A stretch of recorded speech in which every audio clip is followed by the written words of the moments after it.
Empress of Texas is a feature film of international scope scheduled for release in 2013. It takes us from the early Wild West of Texas to the sophisticated music scenes in Berlin and Austria. I was inspired to do this story, The Empress of Texas, by my visit to Miss Ima Hogg's home bio band in Houston, Texas. When I heard stories about a photograph that was found in the attic of Miss Ima and a handsome young man with inscription on the back, Fritz and me, and the fact that she lost her fiancé in World War I knew I had to make this film. When we wrote the script, our intention from the beginning was to tell the story of Miss Ima's early life and the struggles she faced. Love, loss, war, and finally her triumph as a grand lady of Texas, loved by so many. Her friends say she would be most discomforted by the title Empress, that she was a modest woman, but we decided to use it as to us and her many admirers. She was definitely a regal person. I think soon that the world will love Miss Ima as much as we do. The film is based on the true story of Miss Ima Hogg, born into a family with a passion for politics, arts, music, civic and social activism. Ima's father was the first native-born governor of Texas, her mother an avid music lover. Despite being born into privilege, her early life was one of losses and a deep depression that shaped her into a woman of courage and fortitude. I, James Hall, in the name of and by the authority of the state of Texas, do solemnly swear that I will faithfully execute the duties of the office of governor of this state of Texas, and will, to the best of my ability, preserve and protect and defend the Constitution and laws of the United States and of this state, so help me God.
Dear brother, today we saw land for the first time in 12 days, and though it was nothing more than a dark rim on the horizon, it caused great excitement.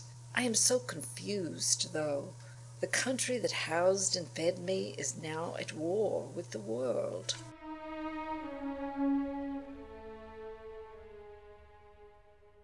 Dear sister, you depict the European situation as I imagined it was. The conflict will be terrible, and its cost to civilization will be immeasurable.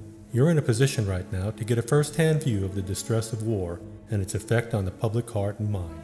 Your brother, Will.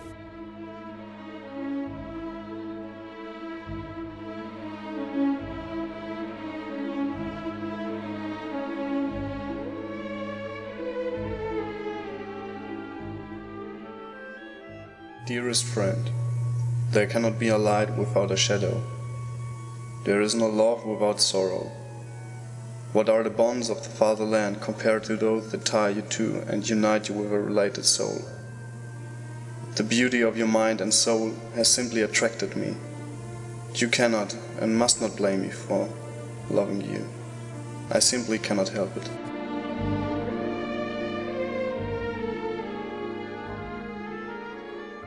There's several years that are sort of a blank page that she never talked about in those 3 or 4 years. But she did have a boyfriend in World War I who was killed. And she went into a little bit of a depression after that and was treated in Philadelphia by a well-known psychiatrist there.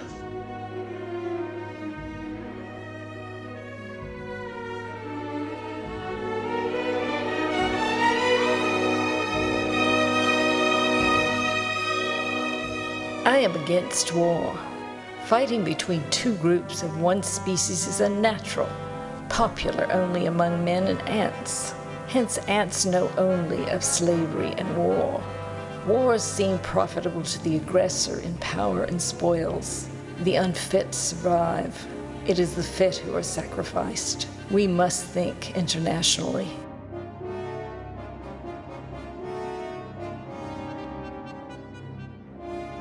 After oil was discovered on the Varna plantation, the family home, Miss Ima used her fortune wisely.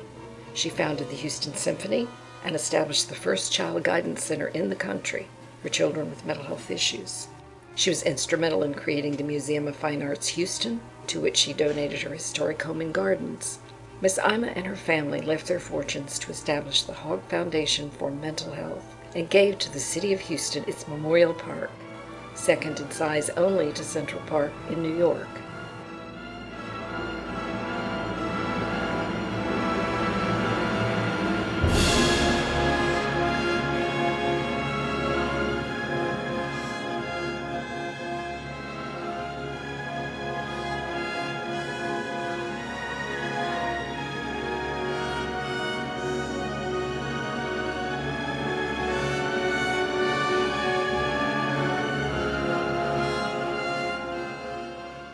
As a writer myself, I immediately responded to Ima Hogg's life when we uncovered letters and diaries that revealed her passionate anti-war attitudes and her determination to make life better for the less fortunate. We have done a lot of research at the University of Texas and found a treasure trove of fascinating insight in her own words. Empress of Texas will be inspiring film, beautiful, beautifully done. And I think everyone will enjoy it and find something special for themselves. And the last thing I want to say is that I'm so excited about this film, and I'm determined to share it with the world.